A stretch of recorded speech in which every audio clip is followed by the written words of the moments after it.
Welcome back to the Bridge the Gap podcast. My name is Jennifer. I'm an emotional literacy specialist and early years professional, also a director at Bridge the Gap Child Mental Health.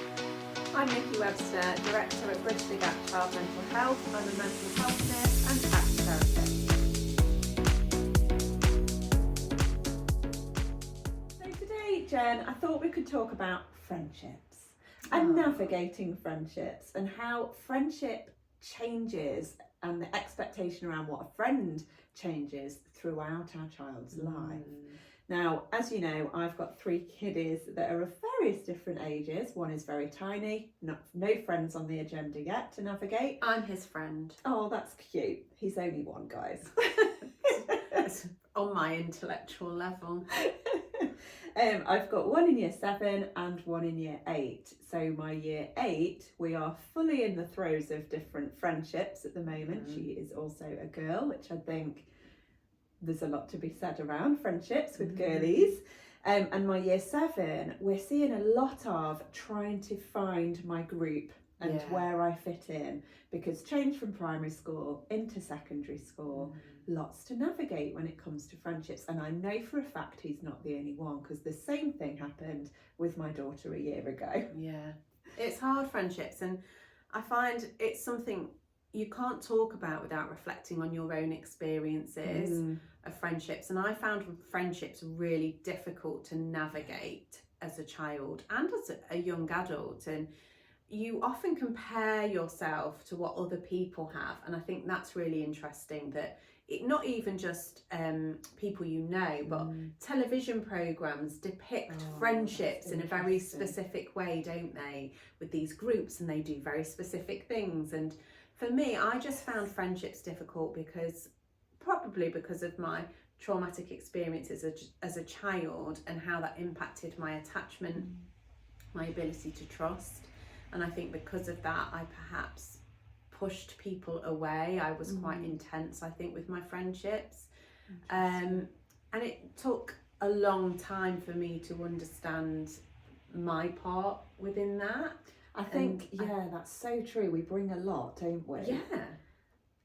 And just interestingly, as you were talking about the media, how much actually, that is worth talking about, because how much actually is media portraying to have a best friend, or you know, my daughter, we go to Starbucks together, or we go to this is but what you we do feel on like a you've weekend. failed if you've not got that. Yes. So my friendship circle is small. I'm happy with that now. As an adult, I have a small core group of friends. I don't have a big friendship group. I have individual friends that I've known for a very long time, who I trust and have earned that trust, and I would like to think they trust me and that I've earned their trust as well. But when I was younger, I felt being popular was important. I found it very difficult to be vulnerable enough to make genuine friendships. And I think I would often maybe test friends with things that our friendship wasn't strong enough to sustain.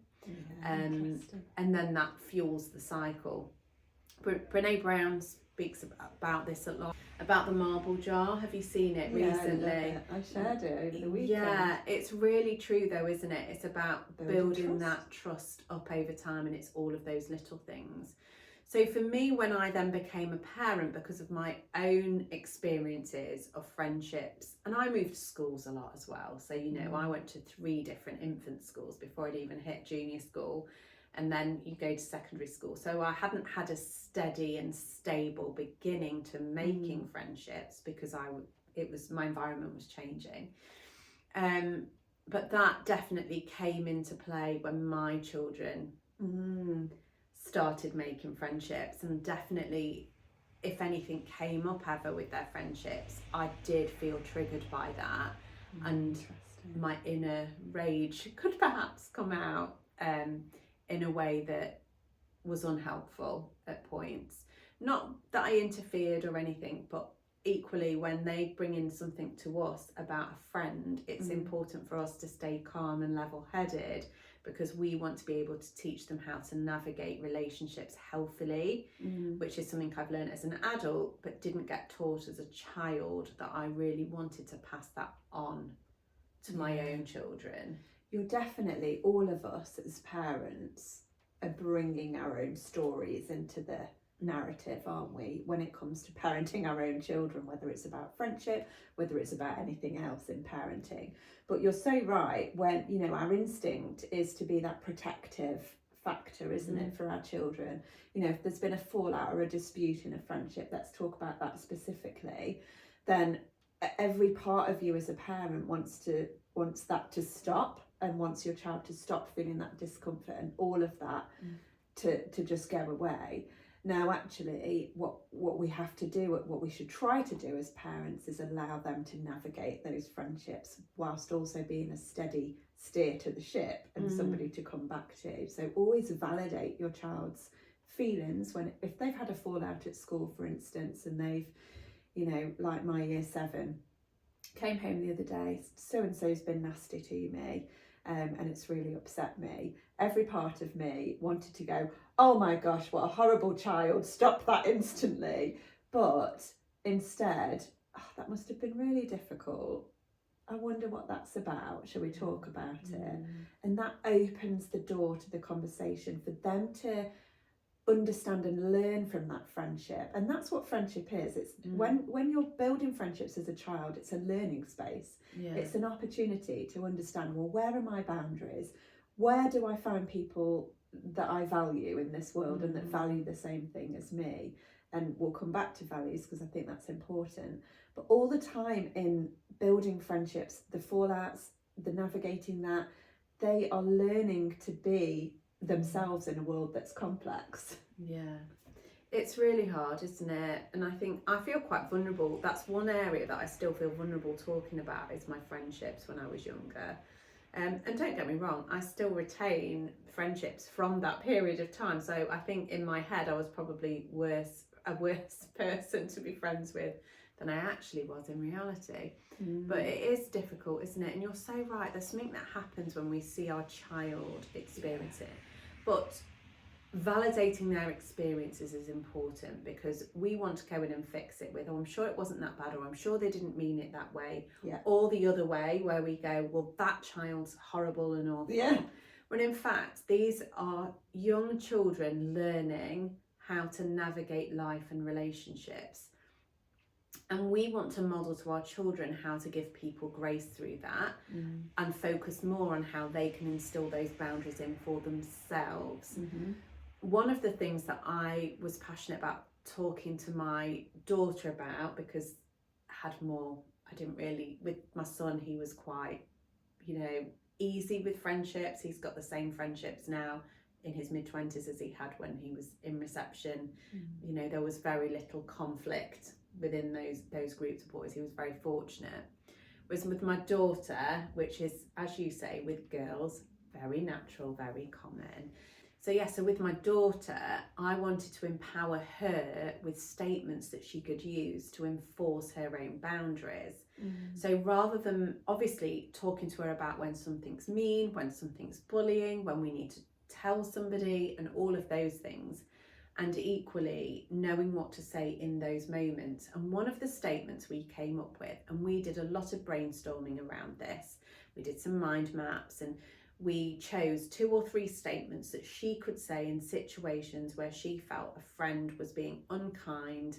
She'd asked them to stop and they were continuing.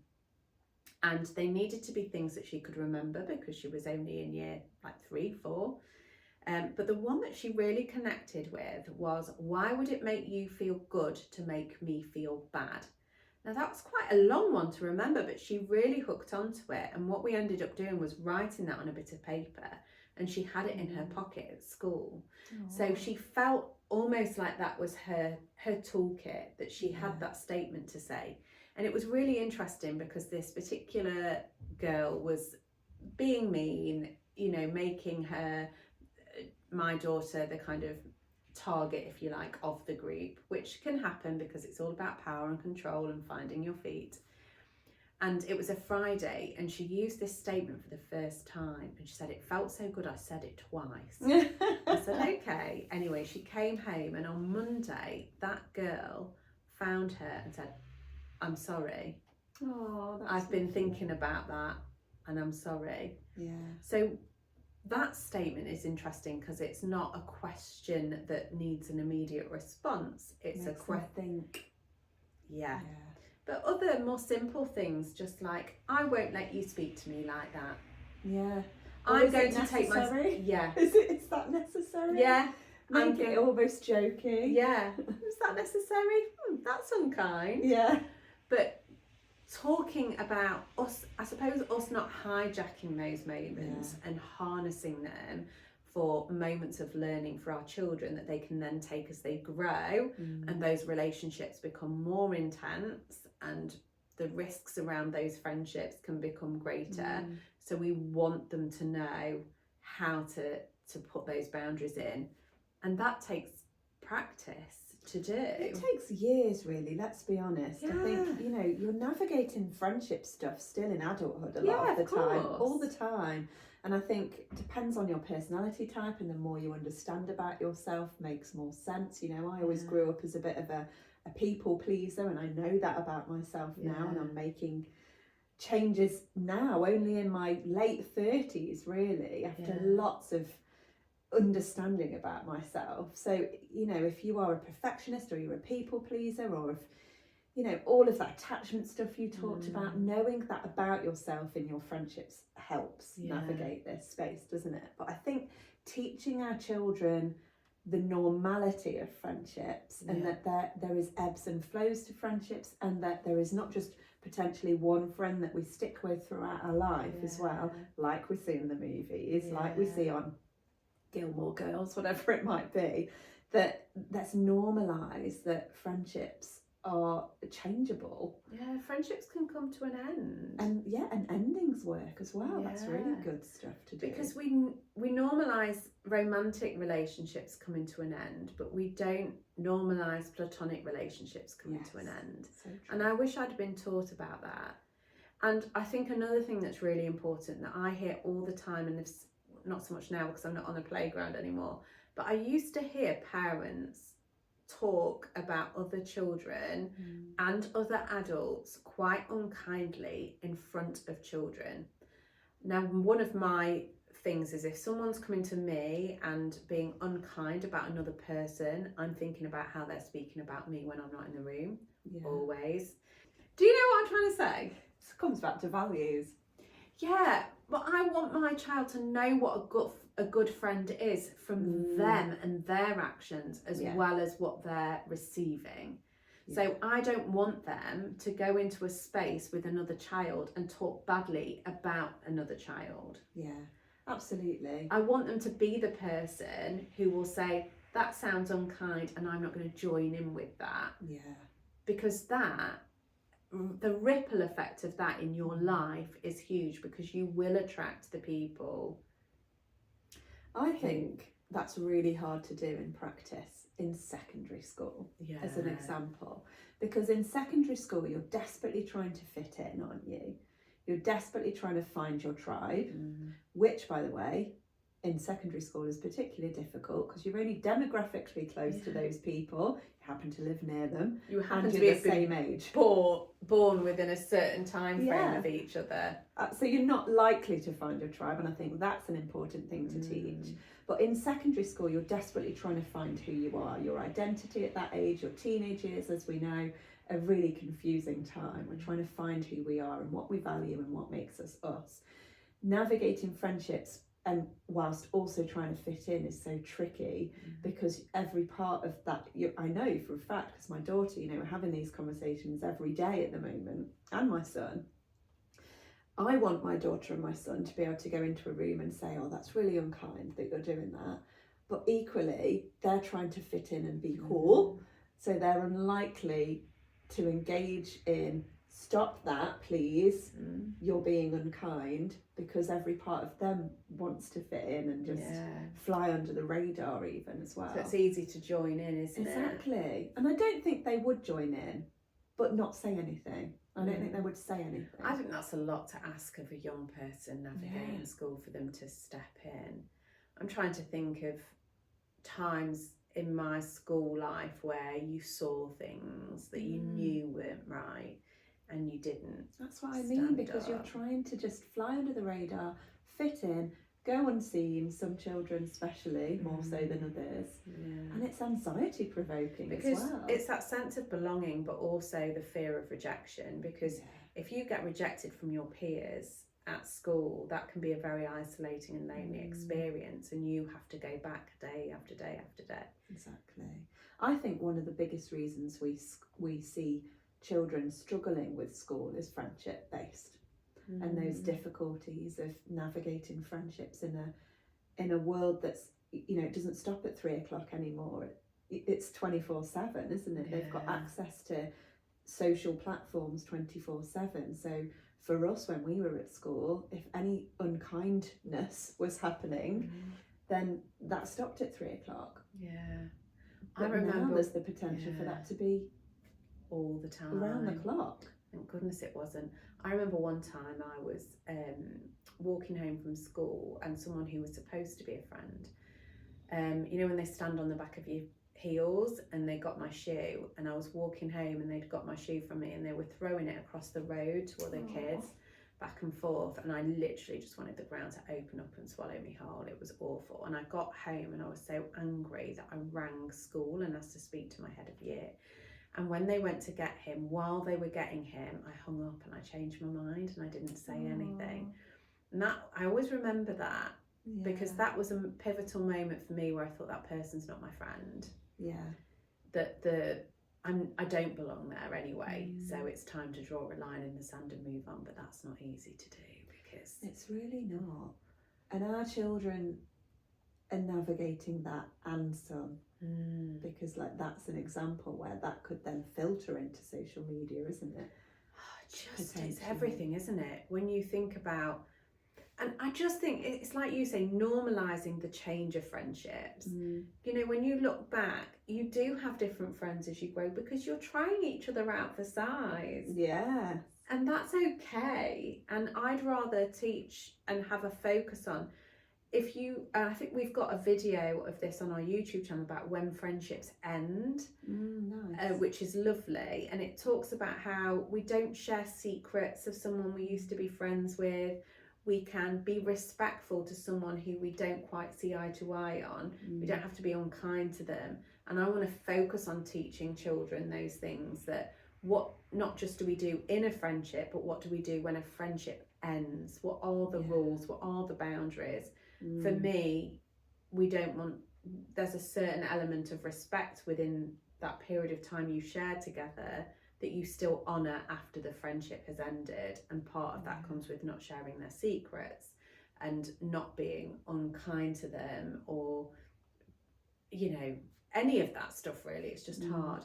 And the other thing is that ownership of friendships, I find, is very interesting for young people, that friend is playing with that person today and I've not been invited. And I think we have to normalise people having individual relationships, and how someone can do something without another child and that not be being mean, and it just be being they've decided to do that together today.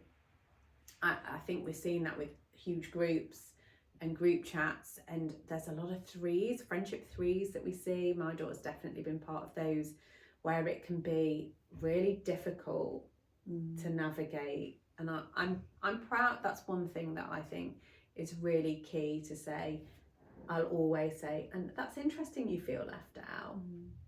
I wonder, do you feel that they shouldn't be doing this without you? I think. Or does it just feel sad that you're not there with them? Because that's two different things, isn't it? I think a lot of that is self-esteem based. A lot of it is.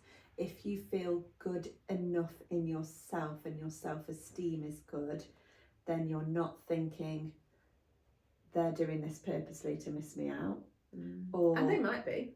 They might be. Because children can be pushing all sorts of things and experimenting. And I think all of this, a lot of friendship stuff comes back to self-esteem, because I'm just putting this in an adult perspective as well. You know, I'm a friendship group of 3. Sometimes my friends will go off and do things without me, and I'm an adult and I know that that's okay, and I don't get upset by that. I used to get very upset by that, and I think that's a self-esteem related issue of FOMO, fear of missing out. Yeah.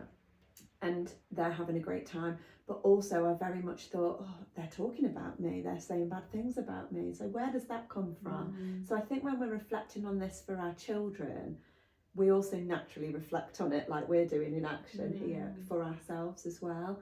And friendships, they're complex, they can be complex, they evoke emotion from us, and that's why we potentially struggle with that. And for navigating that for our children as well, our own friendship stuff is coming to the forefront and evoking emotion again.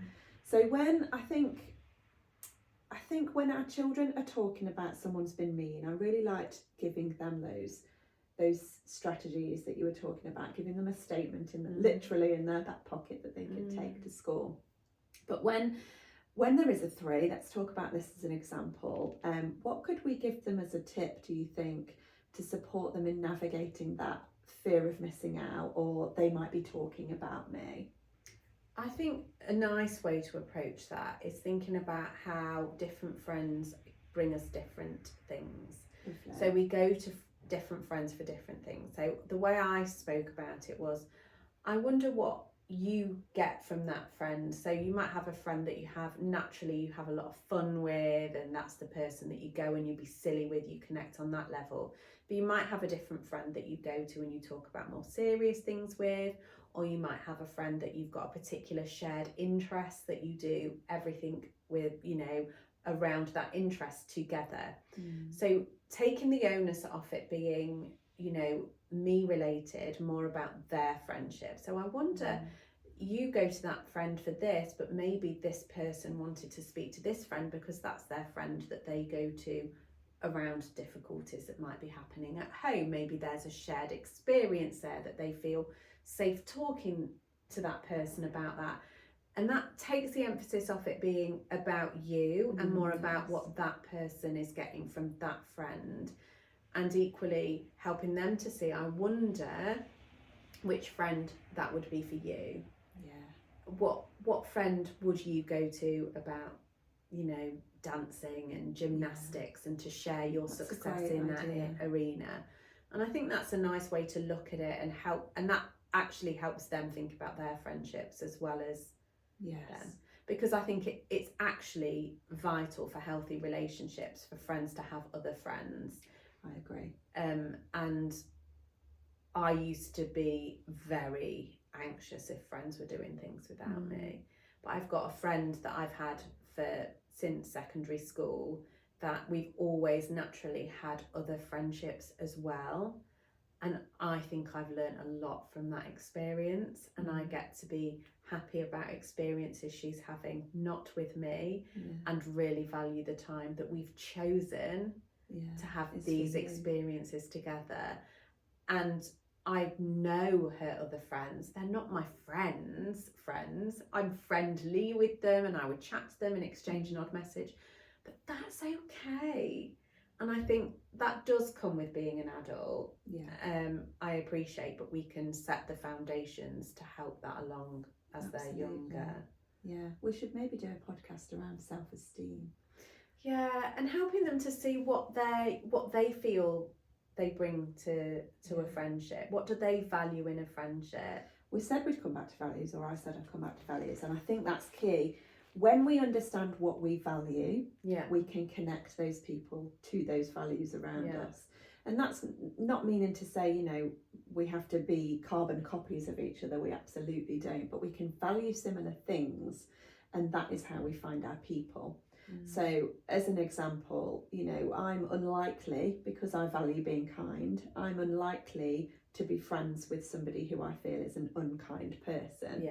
I value integrity, so I'm unlikely to be friends with somebody who's not showing up with integrity and honesty and loyalty, for an example. So doing work with your child around understanding who they are and what they value is really interesting when it comes to friendships, because then they've got, let's make these decisions through the values lens.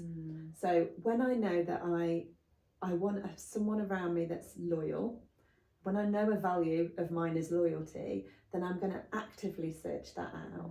And if I see somebody being disloyal to another person in a friendship group, that's going to work me, it's going to upset me. So I'm not choosing to spend time with that person because I'm making the decision through the lens of my values. Yeah, we do a lot of work on that here at Bridge the Gap, and I'm thinking of the online portal where you've done a lot of content on friendships values, and one of the nice activities here that I think might be nice to share that parents could do at home is creating an advertisement for a friend. I really like that. How, okay, so you're putting an advert out for a friend, what do you want in them? And you can must like chocolate. Must like chocolate and Diet Coke. Must like chocolate, Diet Coke, pizza. It's the self-esteem thing is important, and it's interesting reflecting. I think this is quite an interesting conversation to have as an adult, isn't it? Oh yeah. But yes, I'm reflecting on so much, and I think it's ever evolving. We're always learning. We're never just done, are we? And our children aren't either. And I think what's important is to put aside our fears of what friendship issues that our children are having, and just support them through that process. Which is easier said than done. I can think of a few occasions where inside I've been absolutely raging at things. But remembering these are children, and my daughters fell out with friends that in the moment you're just so angry, and then they make up, don't they? Oh yeah, that's the other thing, isn't it? And then you've got to, so be careful what you say to your child about that child as well, and because they could re-enter your life. Exactly. And in different ways. And what I think has been quite nice, I can think of one friendship my daughter has where they've just never worked as best friends, but they obviously like each other and connect to each other in some way because they're always drawn to each other. And what I've noticed is that they're not best friends now, but they definitely go to each other for certain things.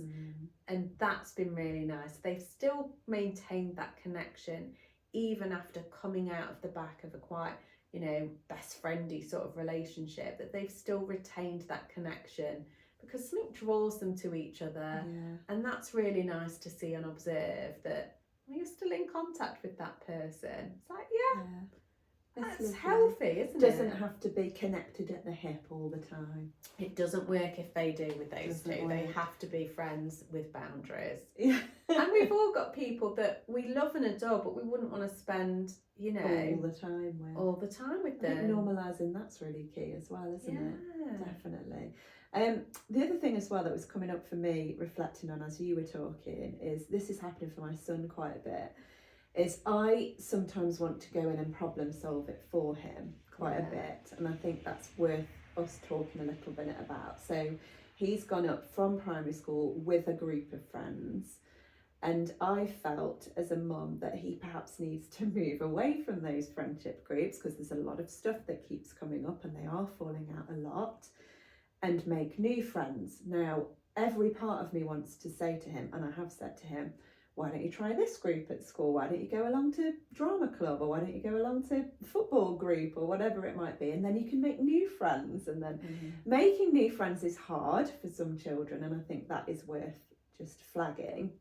And teaching them how do you make a new friend. That's tricky. Exactly. But there's steps you can teach them around. Yeah, but also that's me going in and problem solving it for him. You almost want him or them to come up with that idea themselves, don't you?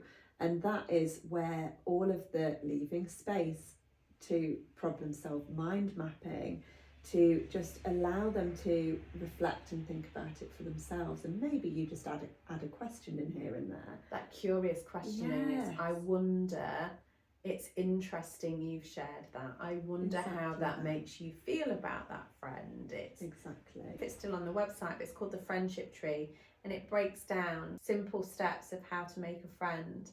And I think it used to be easier, perhaps when we were younger, because there wasn't a digital offering. But equally, as we get older and if we feel like we are isolated and we don't have friends, social media and connecting online can be a way of helping young people to feel like they belong. And it's navigating that safely and knowing what that looks like in an age appropriate way for your child.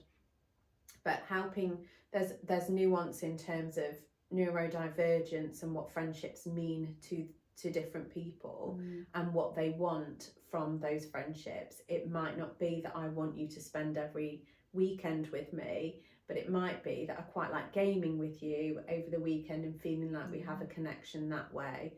And respecting everybody's individuality and differences, because it might be that your child is, coming up against it with a friend, but it might not be that anybody's in the wrong here. It might just be different communication styles. It might just be what each of you are wanting from that friendship. And if you can find some common ground to think about, I wonder why they don't want to go out, on a weekend. I'm wondering if they feel really safe at home, and school can be quite overwhelming for them, and that's their way to recharge. So you want them to begin to be able to consider each other people's perspectives in the friendship and not judge that other child for just needing something different than they need.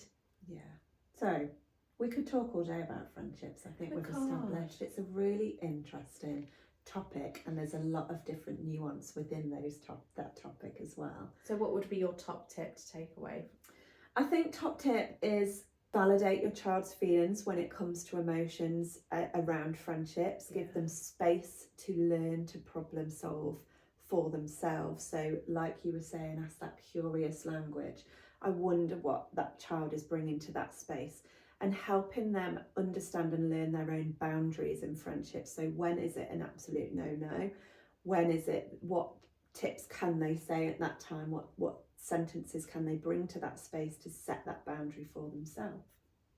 Yeah, and I think mine would definitely be around relationships in general, and what's a healthy relationship, what's an unhealthy relationship, how to end a relationship of any kind, and how do we do that kindly, and kind of what does that look like the other side of that relationship ending. We have to process the end of that. That's a person that was really important to us at one point and now isn't in our lives in the same way, but it doesn't mean they have to become public enemy number one. No. I mean, we could talk forever. We could. It's been a really interesting chat. I hope you guys have enjoyed this podcast episode. Please do check out our other podcast episodes, and we'll be back for more very soon.